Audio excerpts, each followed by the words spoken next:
Nadia Romanos from 5FM here in South Africa, and congratulations on such an incredible film. I really enjoyed it. Oh, thank you, Nadia. So did I. I'm so proud of the film. I'm so happy that people like it. It comes with such a resounding heartbeat of gratitude. I wondered if I was ever going to be invited into this world of superheroes.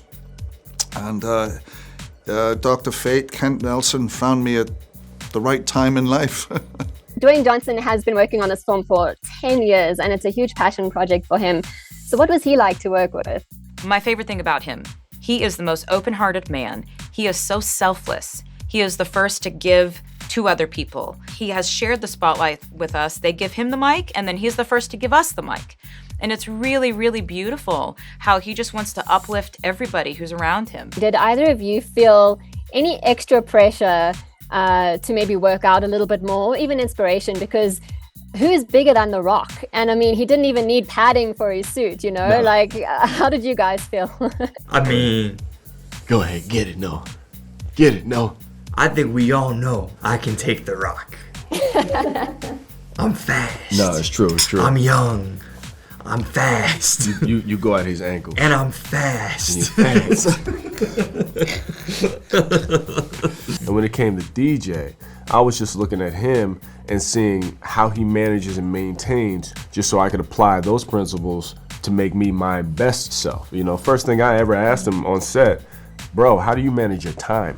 Because, like, give me the game. So yeah, it wasn't pressure. It was like full on real motivation. I think working with DJ, I think as soon as this man would walk on set, you would just feel everyone like tighten up and like be so excited. It felt like we were all a part of something incredibly special and really important, not only to this person who matters a lot, but also to all of us. And we wanted to make it kind of like our own in a way.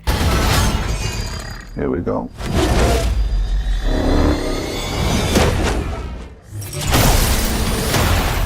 I kneel before no one. How did you guys feel when you saw the final product? Because, I mean, your costumes and everything, I mean, I know, Aldis, your wings and that showed up only later on.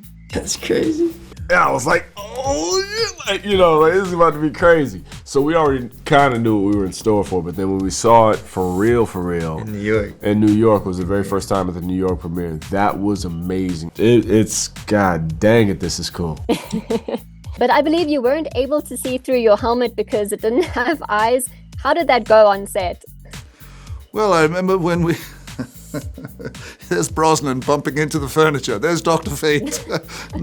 No, but when we discussed it, Jama Colette Serra, the director, who is really a superhero of this movie and this franchise, he said, there's going to be no eyes. And I said, but what do you mean? You don't see my eyes? How am I going to perform? And he said, don't worry about it.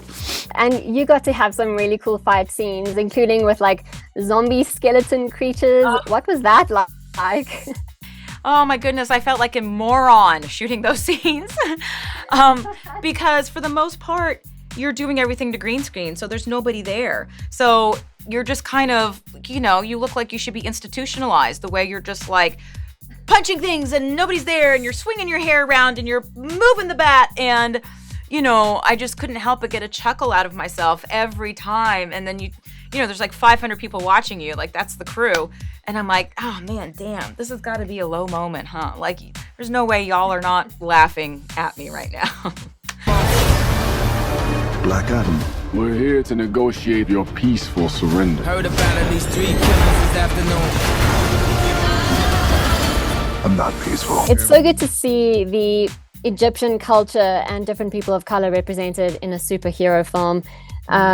Aldis, what does it mean to you to be a part of this film? You know, I understand what I'm up against when I step into that suit and what it's going to mean and the conversations it's going to start. More important than the ones it starts are the ones that it stops. You know, those derogative and degrading conversations.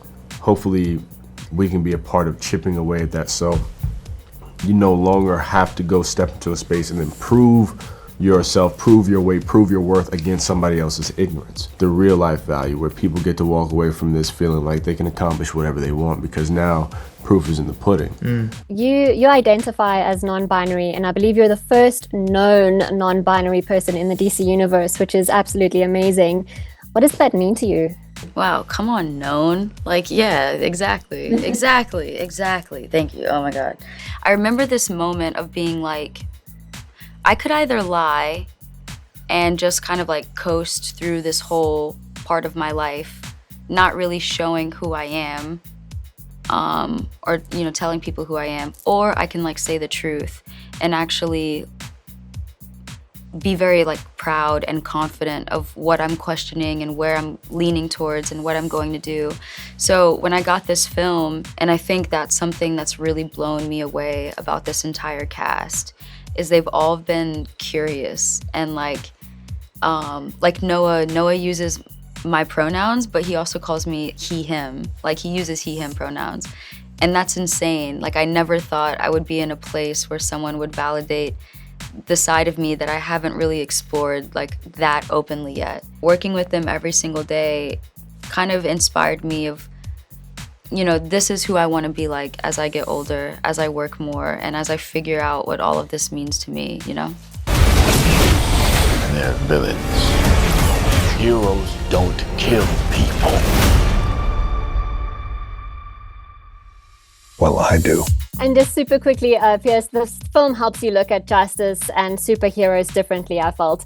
What to you makes a good superhero? Oh, gosh, there are many ingredients to a superhero. I think sincerity above all else, and the belief in yourself as that superhero. So much of it is out of your control. But to see someone like Aldis, Hodge, and to see Dwayne Johnson put in the work, the discipline, getting up at 4 a.m, working out for 2 hours, 3 hours. Sarah Sashi, watching her play Adriana as a single mothers, superheroes. She's a mom who will do anything to save her son. She's also a woman fighting for the rights of her people. What does this role mean to you? You know, she has the heart of a warrior. She has the passion of a mother. I myself am a single mother, and I know, and I was raised by a single mother, and I know that the lengths of which you would go through to keep your children safe, you do feel like you could move mountains, you know? And then also, again, it's like I'm Persian. I wouldn't be able to rest my head on my pillow at night if I didn't say how meaningful this role is.